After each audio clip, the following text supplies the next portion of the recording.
Hello welcome to film Jalsa. This is Shraddha. Bollywood star heroine Shraddha Kapoor ప్రస్తుతం తన remuneration అయితే చాలానే పెంచేసింది. ఇక దాంతో మన టాలీవుడ్ డైరెక్టర్స్ అందరికీ మినీ హ్యాష్ ట్యాగ్ని అయితే తెప్పిస్తూ ఉంది.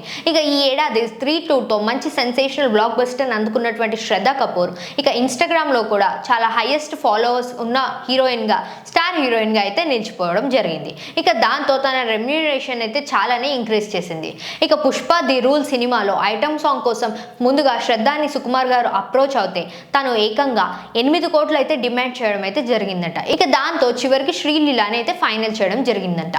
ఇక ప్రస్తుతం శ్రీకాంత్ ఓడెల్లా గారి దర్శకత్వంలో రాబోతున్న ది ప్యారడైజ్ సినిమాలో నాని హీరోగా నటిస్తున్నటువంటి ఈ సినిమాకి శ్రద్ధ కపూర్ని అప్రోచ్ అయ్యి మీరు హీరోయిన్గా నటిస్తారా అని చెప్పేసి అడిగితే తన రెమ్యూనరేషన్ నెంబర్తో శ్రీకాంత్ ఓడెల్లాకి మినీ హార్ట్ స్ట్రోక్ని అయితే తెప్పించేసిందంట ఈ ముద్దుగమ్మ. ఇక ఏకంగా 12 కోట్లు డిమాండ్ చేసిందంట శ్రద్ధ కపూర్. ఇక దాంతో ప్రస్తుతం శ్రీకాంత్ ఓడెల్లా మరొక హీరోయిన్ కోసం వెతుకుతూ ఉన్నారంట. ఇక ఇలా అయితే టాలీవుడ్లో సినిమా చేస్తుందా లేదా అని చెప్పేసి మరికొంతమంది అభిమానులు అయితే అనుకోవడం జరుగుతుంది.